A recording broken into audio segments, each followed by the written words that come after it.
কর্মজীবনকে আপাতত ছুটি দিয়ে ঈদের আনন্দে শেকড়ে ফিরছে নগরের মানুষ। আজ শেষ সময়ের ঈদ যাত্রায় বাস, ট্রেন এবং লঞ্চে যাত্রীর চাপ কম।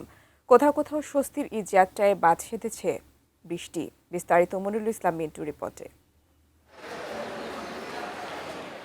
রাত পোহালেই পবিত্র ঈদ, তাই তো শেষ সময়ে হলেও নারীর টানে বাড়ি ফেরা। কমলাপুর স্টেশনে যাত্রীদের তোড়জোড়। ছিল কর্মব্যস্ততা, সেই সঙ্গে ভিড় ও ঝামেলা এড়াতে ঈদের আগের দিন এই ভ্রমণ বলছেন যাত্রীরা। আজকে যানজট কম থাকে, এই কারণে আজকে যাচ্ছি। আমরা একটা রিস্ক নিলাম, যদি টিকিট পাই তাহলে আমরা বাসে চলে যাব। তো কাল রাতে আল্লাহর রহমতে টিকিট পেয়ে গেছি, সো আমরা আজকে চলে যাচ্ছি। শুক্রবার ঢাকা থেকে মোট ট্রেন 54টি।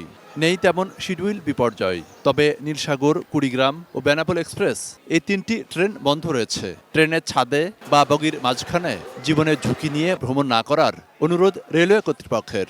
যে সমস্ত যাত্রী ঢাকা থেকে বাইরে গেছে, ওনারা তো আবার ঈদের পরে আসবে। আমরা এটা নিয়ে আরও অনেক সতর্ক আছি যে যাতে তারা আবার নিরাপদে আবার ঢাকায় ব্যাক করতে পারে।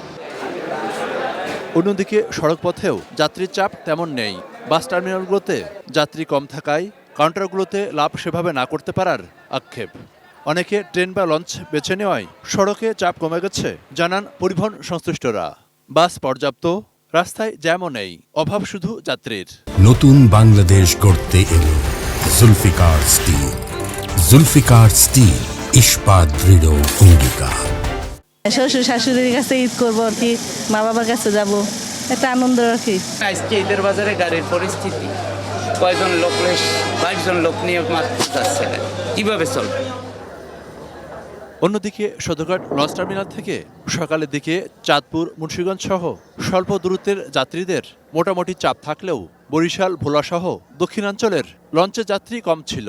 চাপ কম থাকলেও ভোগান্তি হয়েছে কোনো কোনো রুটে। আমরা সিয়ারি খেয়ে লঞ্চ করছি, কোনো টাইম দেয় না, জিগায় না, জেনারেটর চলে না, ভিতরে ফ্যানও চালায় না, পোলাপান কান্নাকাটি করতে আছে।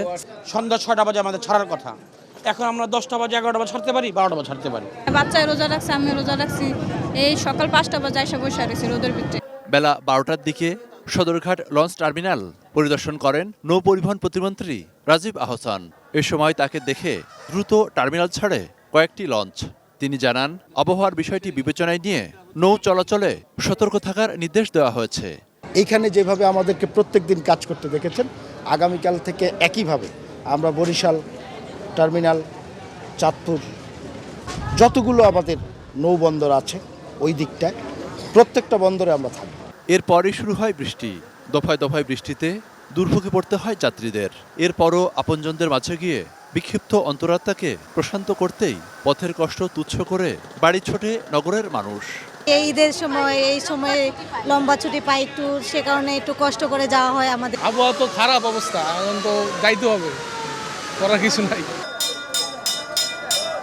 Monirul Islam Mintu, ET news, Dhaka.